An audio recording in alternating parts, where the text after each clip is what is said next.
Salut à toutes et à tous, j'espère que vous allez bien. Et bienvenue à ceux qui découvrent ma chaîne DinoChess69. Alors pour cette nouvelle partie pédagogique, alors c'est un abonné, quelqu'un qui suit ma chaîne, qui m'a proposé qu'on joue ensemble et qu'ensuite que je puisse poster la vidéo sur ma chaîne. Donc si vous aussi ça vous intéresse, n'hésitez pas à me contacter sur chess.com, vous m'ajoutez. Comme ça, on peut faire une partie ensemble et moi je la poste. Et ensuite, ça va vous permettre de pouvoir revoir la partie et avoir mes explications de ce que vous aurez pu faire ou pas faire, ce qui a été bien joué ou pas bien joué. Donc si ça vous intéresse, n'hésitez pas à me contacter.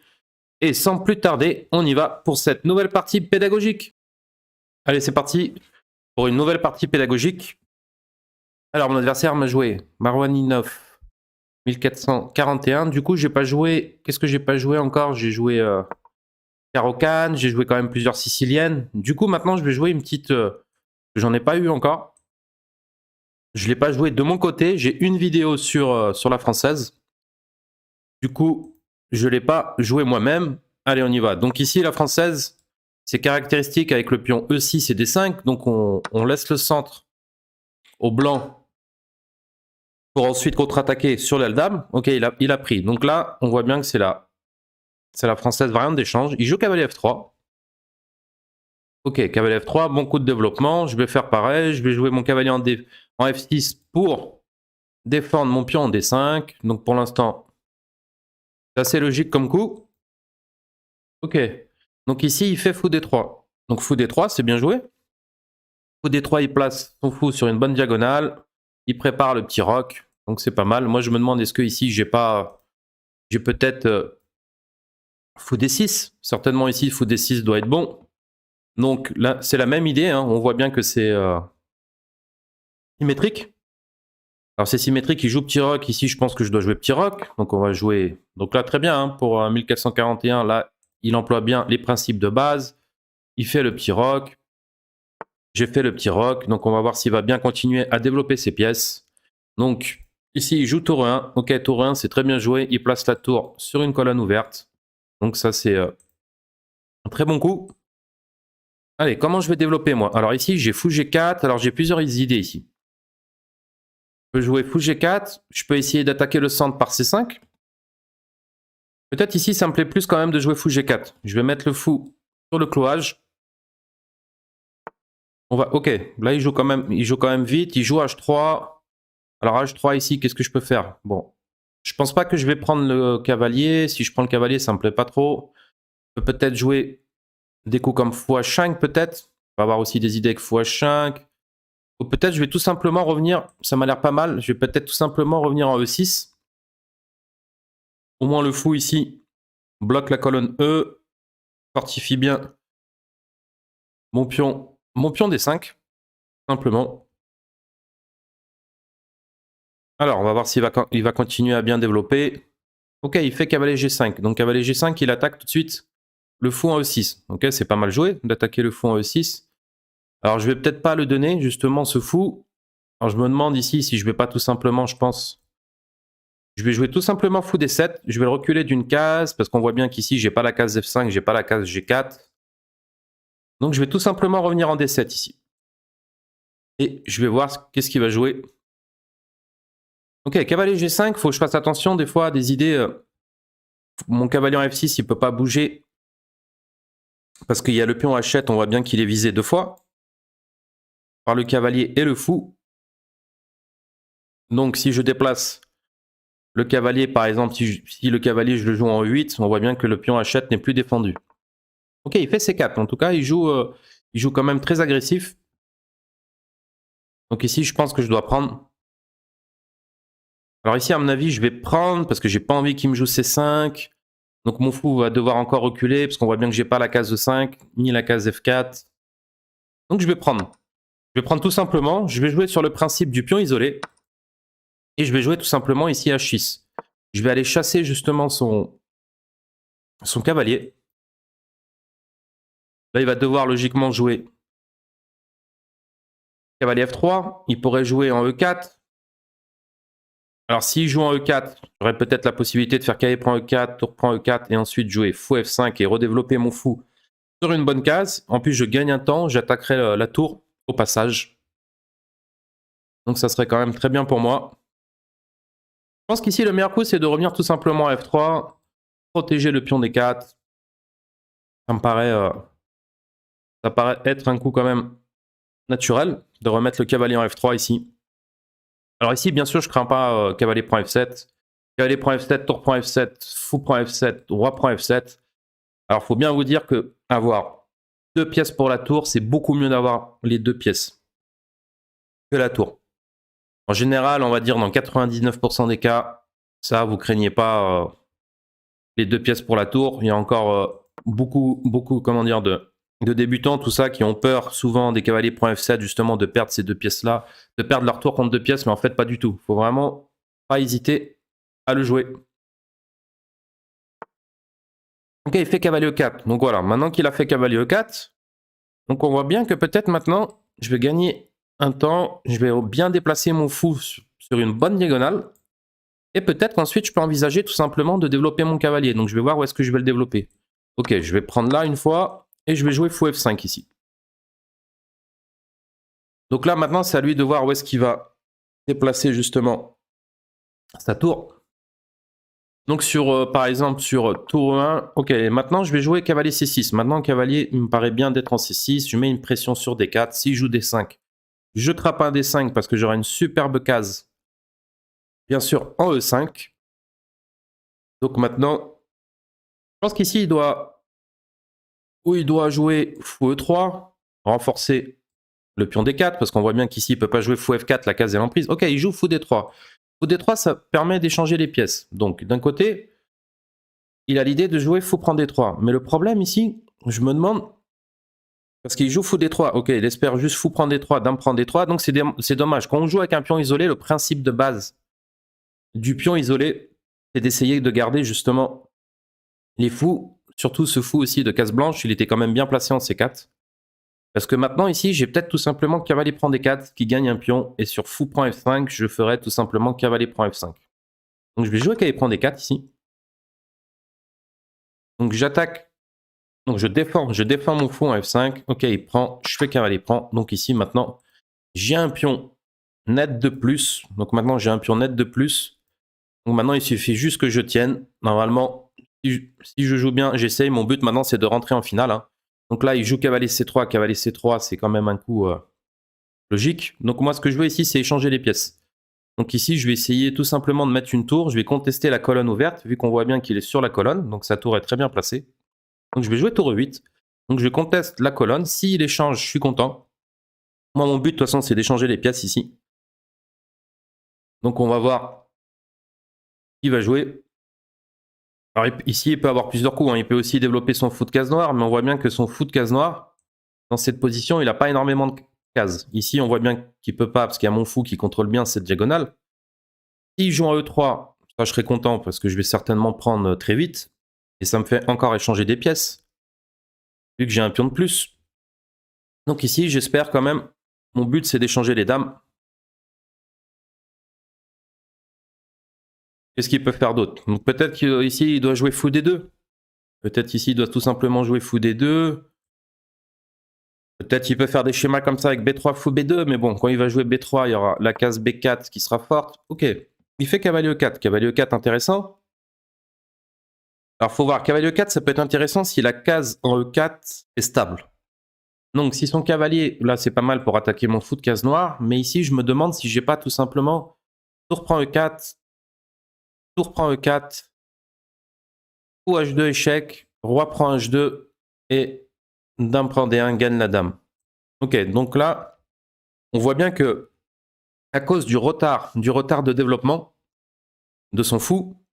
Donc on voit bien, hein, j'insiste encore, hein, je le dis souvent, mais je le répéterai jamais assez, je pense, c'est que à chaque fois, il faut privilégier le développement des pièces. En tout cas, la case de 4 était une bonne case, mais à chaque fois, ça c'est dommage que le fou soit pas développé, parce qu'au moins, ce qu'il faut retenir, c'est que les tours soient liés surtout. Ok, donc là c'est un principe en fait de déviation, vu que sa dame n'est plus protégée par la tour ici, vu que ça bloque le fou. Donc moi mon but c'est d'essayer de dévier cette tour, qu'elle quitte la première rangée pour ensuite essayer de gagner la dame par échec. Donc on va le faire. On va jouer tour prend E4. Ok, il fait tour prend E4, donc là il a joué un petit peu vite. Et là maintenant j'ai fou H2 échec. Et là, c'est forcé, il doit prendre le fou. Je récupère la dame. Et là au niveau matériel, on se retrouve dame contre tour. Et il a toujours ce problème d'essayer de développer les pièces. Bon, il faut encore la jouer, c'est pas fini. On va encore essayer de conclure, donc il ne faut pas se relâcher, pas sous-estimer ses adversaires. Parce qu'on a tendance, quand on a du matériel en plus, c'est là où on se relâche et on peut faire des erreurs. Ok, G4. Là, il joue G4. Je vais peut-être tout simplement replacer ma tour, mon cavalier en D6. J'ai aussi cavalier H4, mais bon, H4 avec l'idée cavalier F3, il va jouer roi G3. Bon, on va la jouer simple, hein. On va jouer cavalier D6. Peut-être venir mettre une pression ensuite sur le pion F2. Ok, il joue tour E7, donc ça c'est un bon principe de bien placer sa tour. Ok, moi ici, je vais peut-être jouer... Qu'est-ce que je peux jouer ici? Peut-être dame F3. Allez, on va peut-être faire dame F3. Sur fou E3, j'ai peut-être KC C4. J'ai peut-être aussi dame C2 qui me paraît intéressant. Dame C2, la même idée, j'attaque F2. S'il bouge le fou, j'attaque le pion B2 et en même temps, je protège mon pion C7 et peut-être qu'au coup suivant, je vais tout simplement proposer l'échange des tours. Ici, plus je vais échanger, plus je vais gagner facilement, j'aurai moins de risque de contre-attaque. Ok, il joue fou E3. Donc ça, c'est pas mal. Donc je me demande ici si je vais pas jouer tout de suite tour... Alors peut-être ici, tout de suite tour E8. Il a peut-être tour C1 quand même. Donc il faut que je fasse quand même un petit peu attention. Donc ici, je vais prendre en B2 certainement. Allez, on va prendre en B2. Là, il va certainement prendre en C7. Je pense. Ah, il peut pas prendre en C7. Ah oui, il y a la tour. Bien sûr, il y a la tour qui est attaquée. Donc il peut pas faire tour prend C7. Ici, il faut qu'il joue du coup tour C1. Je pense ici, ça doit être le coup. S'il veut pas perdre la tour, il a aussi la possibilité de jouer tour D1, mais on voit bien que ça tape sur le cavalier. Ok, maintenant, j'ai pas envie qu'il prenne comme ça. Comme je dis souvent, 2 tours sur la 7ème, ça peut quand même un petit peu m'embêter. Donc ici, je pense que je vais jouer tout simplement C6. Donc je défends bien, je bouche la colonne. Le pion B7 est bien défendu par le cavalier. Donc ici, je crains pas. Et ici, je vais tout simplement jouer tour E8. Je pense que c'est le moment. J'ai envie d'échanger les pièces ici. Allez, on me propose l'échange de pièces. Donc quand on ne sait pas quoi faire, souvent, le plan, vous avez du matériel, échangez les pièces. Essayez vraiment de suivre ce principe. Ok, ici on voit bien en plus que s'il échange pas, il n'a pas beaucoup de cases. Il a tour D7 ou tour C7. Il n'a pas beaucoup de possibilités ici. Ok. S'il échangeait pas, j'avais aussi des idées avec cavalier E4 échec. Ok, maintenant, il faut juste que je fasse attention un peu à mon cavalier. Donc je vais replacer mon cavalier en F6, tout simplement. Il joue fou C1. Et en tout cas, il joue quand même vite. Ok, il met le fou en C1. On va essayer de quand même de ne pas faire d'erreur. Est-ce qu'on va aller prendre ce pion? Allez, je vais prendre le pion A2. Essayer ensuite, bon ici, pour essayer de gagner, pour pas trop me prendre la tête, je peux essayer d'avancer les pions B et A pour essayer de les emmener à dame. Ok, ici je vais faire certainement un petit échec, comme ça je contrôle le pion B7. Après j'aurai peut-être l'opportunité justement de pousser le pion A. Ok, il joue tour E3, donc il se bat encore. Et il joue tour E3, ici qu'est-ce que je vais jouer? Je vais peut-être jouer dame C4. Peut-être jouer dame C4 ou dame B5. Je peux aussi, jouer pour montrer, tiens, ça peut être intéressant. Je vais jouer, pourquoi pas jouer la finale avec les 3 pions. Je vais rendre la dame. Au moins, ça peut être intéressant de voir comment gagner avec le cavalier, avec 3 pions de plus. Bon, c'est pas si dur, mais au moins, ça donnera un peu plus de suspense quand même. Je vais donner mon pion A aussi, comme ça qu'il récupère le pion A7. Voilà. Au moins, ça va faire cavalier de pion. Cavalier de pion contre fou dans cette finale. Ok.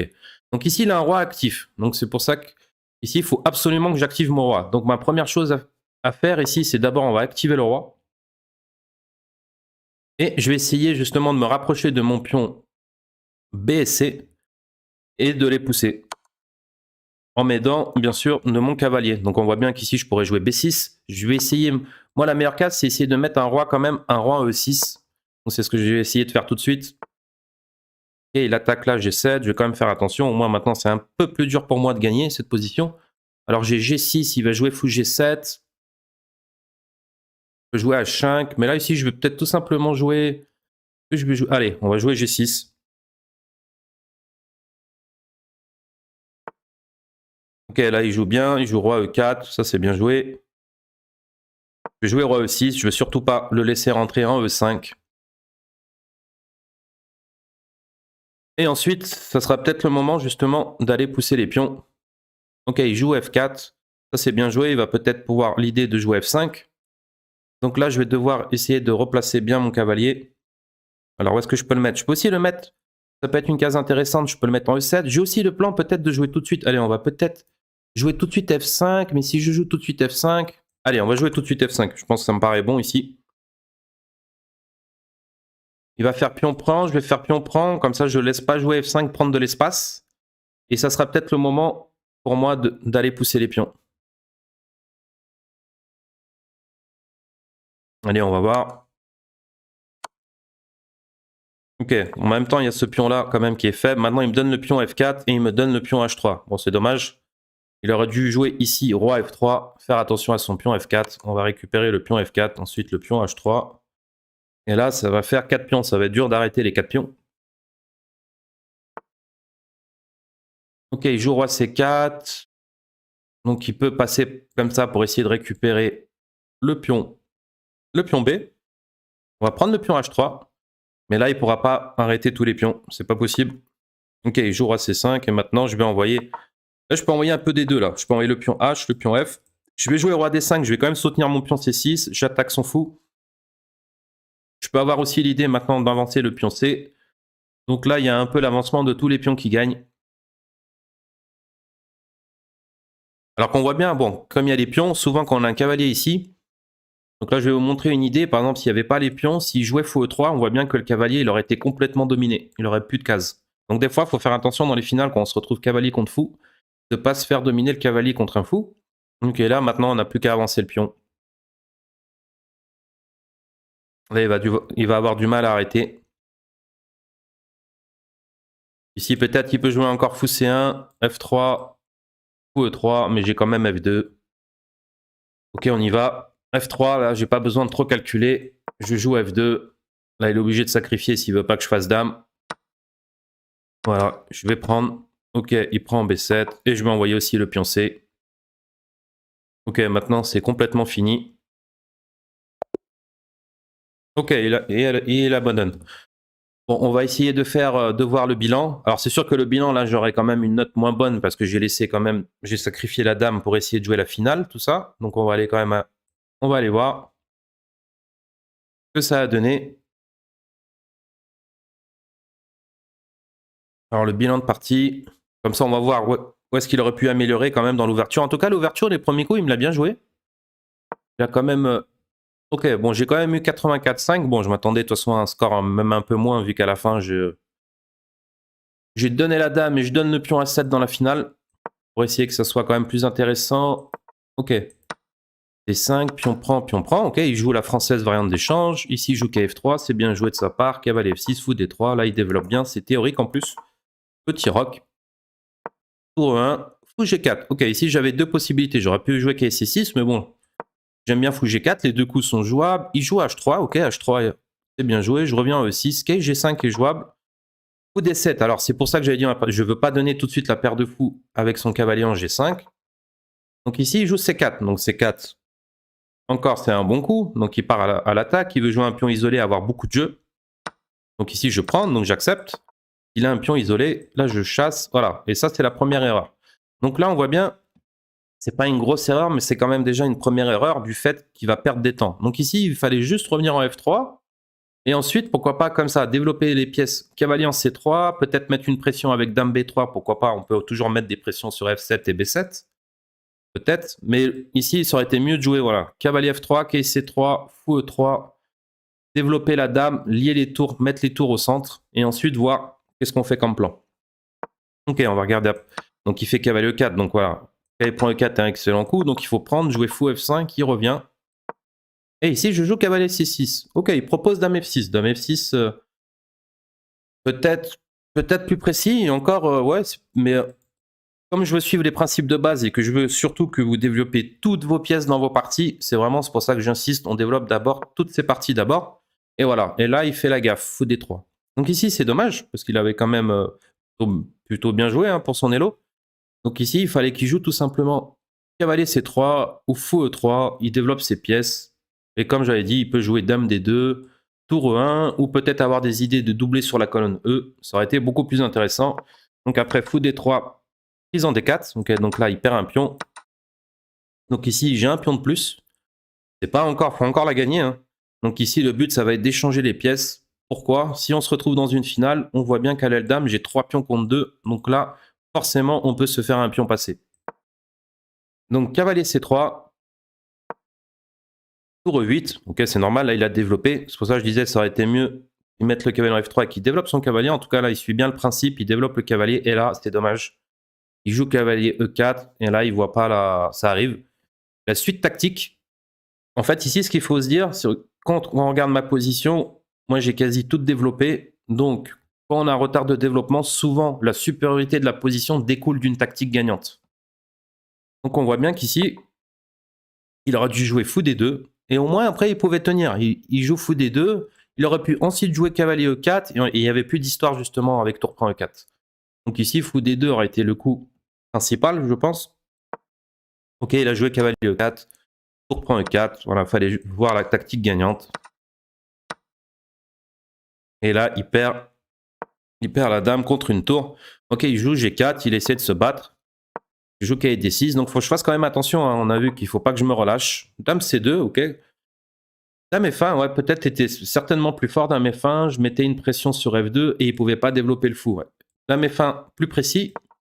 Ok, fou E3. Là, je prends un B2. J'attaque la tour.